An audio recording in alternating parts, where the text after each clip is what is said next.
This Israeli-Palestine fight has gotten way too far.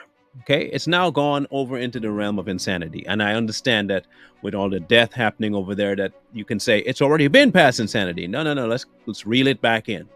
Don't forget that they've been doing this nonsense to each other for decades. Okay, this is nothing new. This is a conflict that goes way back. So put that aside for just a second. Let's talk about some modern day narratives that's been trying to be pushed. The new running theme is that, hey, if Hamas wins, you know what it's going to prove? It's going to prove that Israel ain't really Israel and God ain't for them and the Bible is a lie. Except there's one problem. That the Bible said that this would happen if Israel left God. In fact, God told him that if you ever, after getting this land, turn your back on me, I'm gonna turn my back on you. So I got a little bit of bad news for you, but good news with people overall. That the events happening right now between Hamas and Israel is biblical. It definitely is. And it was spoken about. Now, hear me. Israel was notorious for rebellion against God.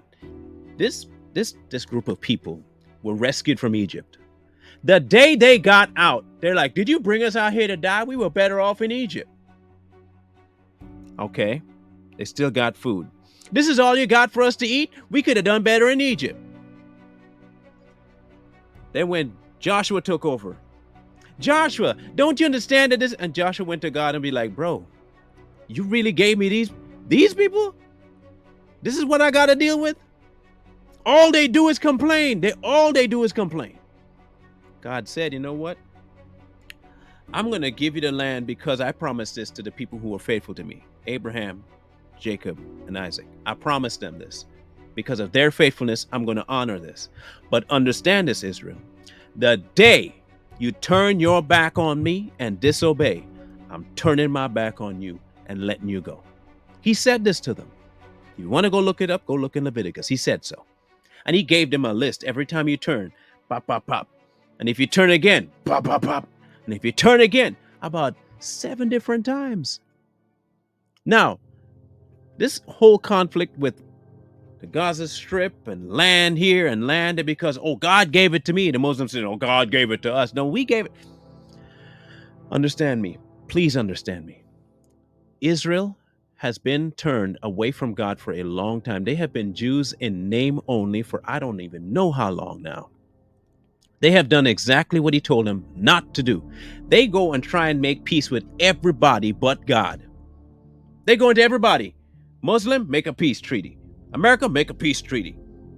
Iran, make a peace treaty. Everybody getting a peace treaty but God.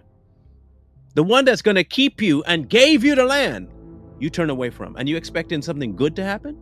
This is what happens when you forget God and you move away from what he told you and you just act like, oh, that ain't gonna happen. Now you over there fighting rockets over here and fighting rockets over here and shooting over here and people calling you genocidal because you're fighting. You're fighting because you're running. You're fighting because you're running. If you had only stayed the course and followed God and stopped with all the nonsense of trying to blend in with man, you wouldn't have this problem, Israel. And I will say this out loud. The Palestinians and all these Muslim faiths are against God. Let's not get this twisted and stop playing the game, people. Stop playing this game about humanitarian nonsense and humanitarian this and we got to respect all people. No, we don't. No, we don't. We're called to be separate. The Jews were called to be separate. Christians are called to be separate. Don't have me this nonsense about how we're supposed to accept everybody. This is how Israel got there in the first place. This is how they got there. Not a narrative is that if this happens, God wasn't with them. They left God. So, of course, God isn't with them. Even if you can look back at when Joshua went out to war and he thought he was going to win because they obeyed everything happened in a war before. Not knowing somebody in the camp done take something that they wasn't supposed to take and bury within the camp. They lost the war and he's wondering why they lost. And God had to tell him, somebody in the camp done disobeyed me. Take him out, stone him. They could have left it and said, well, you know, he did wrong, but we'll win next time. No, they had to obey. We are running from obedience like it's 40 going north. We just are Usain Bolt. And we got gold shoes on with wing tips and the pump up Reeboks all in one. And we just booking it away from God. Disobedience. Head over heels.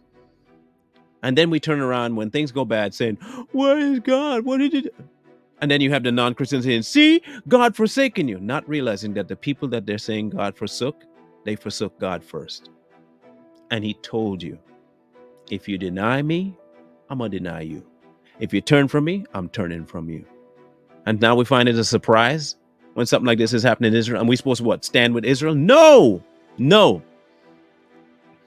I am not going to stand with rebellion the same way I'm not standing with the American government and their rebellion and their push to have abortion that is antithetical to God, and the push for homosexuality, which is antithetical to God. I'm not standing with that.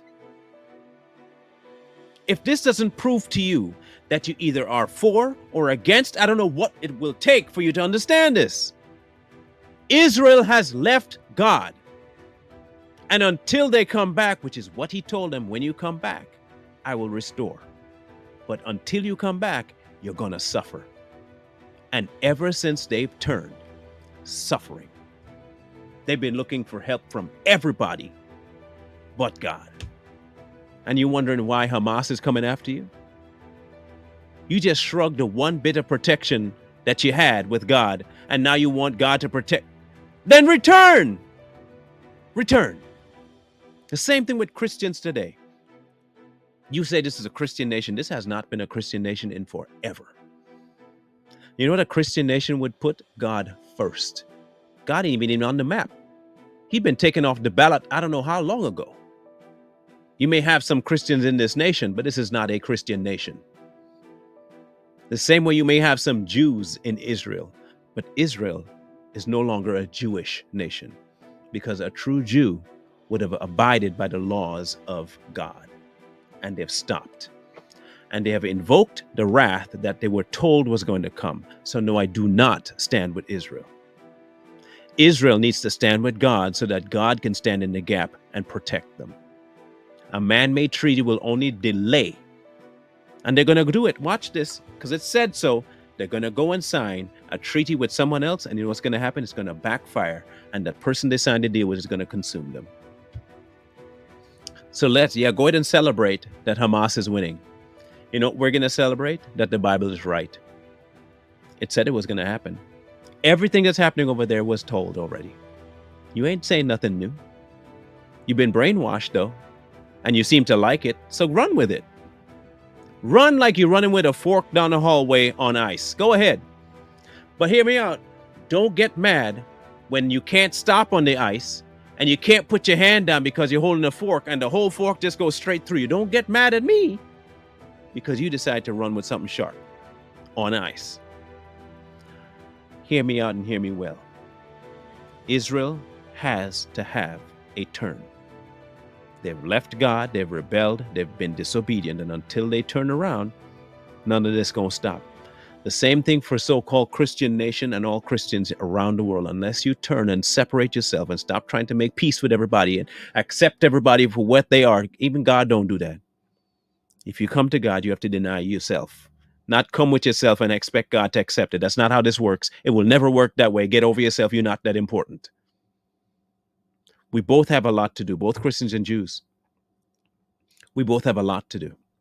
And that one big thing we have to start with is turning back. Forget what we've been doing and turn back to God. Until then, I don't want to hear a word out of you about complaining about what's happening.